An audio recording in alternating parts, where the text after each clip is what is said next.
clarity and access, and making spaces that are digitally safe for people, which is what my talk is about. Really focusing on not just, which is important, accessibility is definitely kind of the cornerstone of that, but beyond that, how do we make spaces equitable and safe for all people to use?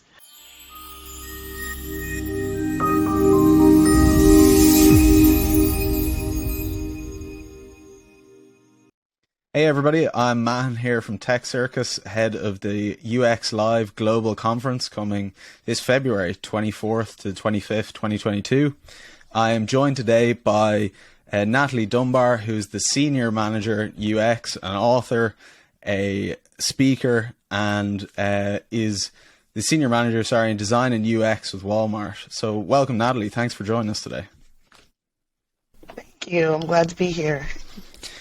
And so, yeah, starting off, I was really intrigued by your book, which is coming out in 2022, I believe, From Solo to Scaled, Building a Sustainable Content Strategy Practice. I wonder if you could tell me a bit about it. So there are many, many authors who have written brilliant books about how to do content strategy.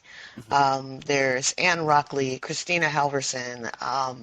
I'm leaving out a whole bunch of people, but those are some of the names that kind of gave us all a foundation to help build our careers in this crazy content strategy world that we live in.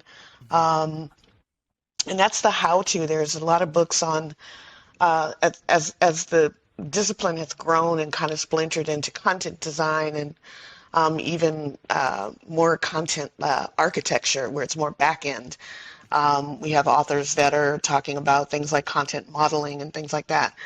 But as I was kind of looking through the landscape and talking with Lee Rosenfeld of Rosenfeld Media, there wasn't really anything that talked about how to build a content strategy practice.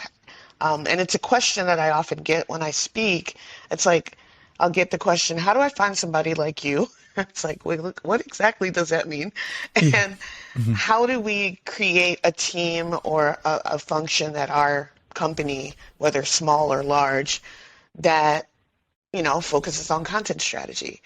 And I chose, I kind of use a building kind of metaphor where there's a content strategy practice blueprint, which is kind of the focal point of the book. And there are 5 components to that. I won't spoil it right now, but it's about making the case. It's about building alliances with your UX partners, also your departmental partners that might be marketing and other teams within an organization. How to speak with leadership about what you're doing, whether or not it's you or your boss's boss or someone above you who sponsors your work that should speak to leadership about the importance of what content strategy brings to an organization. The solo to scale part is you can be, as I was when I first built my first practice, a solo practitioner. I was a contractor at a small agency, and we were successful with the project that I had been brought on for. So they were like, we need to find more people like you, and let's solidify this practice so we can start to offer it to our clients. So we started to scale that smaller practice.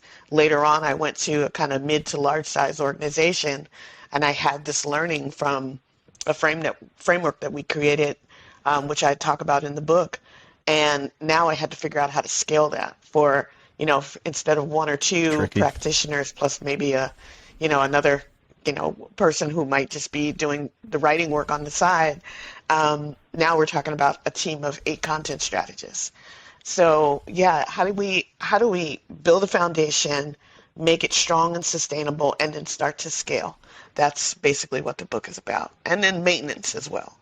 Yeah, and I was going to say, you kind of touched on the scale a little bit, which is there, it's easy when it starts out as you and you figure it out, but then once you have a team, to be able to structure it all the way up through the process is, I imagine, really valuable for anybody who's doing it.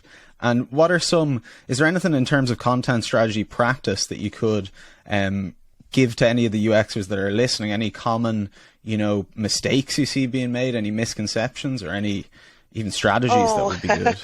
I don't know if you have any that you Oh, like. even yeah, even after so many years in this work, I tend to, my focus is UX, which is why I'm here. Yeah. And there are some organizations where content strategists either kind of sit as a service organization, and there may be some that are more marketing focused and some that are more UX, some that are more back end focused, like I alluded to earlier. Mm.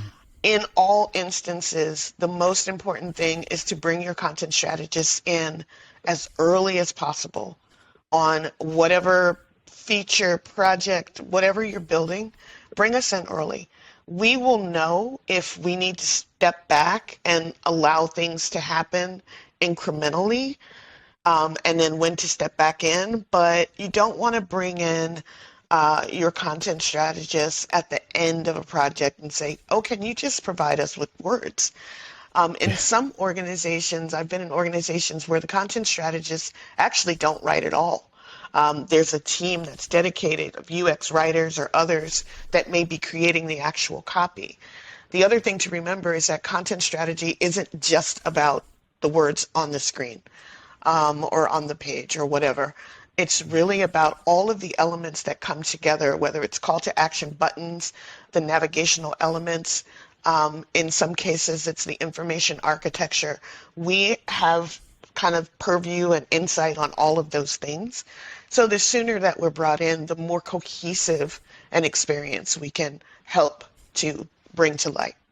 Yeah, it's really holistic, isn't it? That seems to be you have to kind of harmonize all of those different things. So I imagine if you only come in at the end, you probably have to redo a lot of it rather than actually, There's a lot of you know. times where it's just like, well, wait, this is doing this over here, but it says this over here. The two things don't match, and you'll Yeah. find sometimes that content is not a fix, Mm. for things that may be unclear to a user. It's not always made more clear by more words. Yeah. It needs to go back and kind of let's look at this again and figure out, can we fix this on the back end and make it simpler and easier and more intuitive for people to use and not throw a bunch of words at them to try to explain it. Yeah, exactly. And that the key word there being clarity, I think, is like making it, as clear as possible. Do you think that that's is that a goal that you're working with whenever you're advising people to try and have it as, accessible as possible as, so people can, aren't Yes. confused by it? Right. I think I talk a lot about the digital information spaces because it's not just apps and web anymore. It's your refrigerator or your microwave or whatever Yeah. that, all of a sudden you've got these interfaces that you're trying to design for. And clarity and access, um, and making spaces that are digitally safe for people, which is what my talk is about. Really focusing on not just, which is important, accessibility is definitely kind of the cornerstone of that, but beyond that, how do we make spaces equitable and safe for all people to use and to feel comfortable in too as well? Yeah, I thought it was really interesting there, and in terms of your talk, to use the yoga metaphor. I wonder, Yeah. yoga is something I always talk about doing, but never managed to get around to. But I have a lot of friends that would be very involved in it and love it or like crazy about it. So I wonder how does that metaphor, what does it help explain for you? Because it seems really good. Yeah. Um, it's interesting. So I teach yoga part-time, very part-time during Awesome. the whole, pandemic. But I started to, as I was getting my yoga teacher training done, we were focusing on making yoga accessible for all bodies, shapes, sizes, and abilities. At the same time, in my content strategy world, I had joined an organization where we had a entire team dedicated to accessibility, so it wasn't an afterthought, right? And I started to see how there were parallels, in what I was learning in my teacher training as a yoga teacher, and what I was learning from this great accessibility team about digital accessibility. So we have, here in the States, we have the Americans with Disabilities Act, which kind of creates a set of standards for people to be able to access physical spaces. And we have, of course, the W3C that, kind of extends that into digital spaces. But beyond that, in the way that we design our digital experiences, one of the things that I talk about is holding space for, which is a yoga term, holding space for people of different backgrounds, right? So if you look around the product table and everybody is the same, who are you excluding from your experiences because you don't have a diverse representation of people with different abilities, different backgrounds, races, all the things around the table? And if you don't have the benefit of that in your product team, what are we doing to be able to go out beyond our normal usability research and recruit diversely, and find out how are people engaging with our products and services, and what is it that may be excluding a whole group of people that, not intentionally, but oh, we never thought about, this might be hard for people to see or hear or whatever it is. How do we make sure that we're not putting a accessibility widget on at the end, but again at the beginning of a process?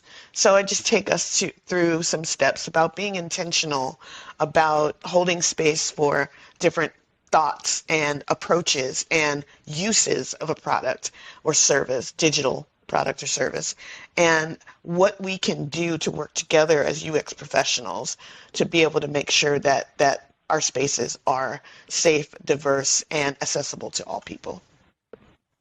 Nice. And it seems again like something that has to be done kind of at the start with some real solid principles under it. And I think that's where that talk will be really useful for people, to give them kind of the underlying, abilities, but also the kind of structure to work with. So, and is there any message you'd like to give people about it? Oh, sorry. Go ahead. Well, I mean, that's okay.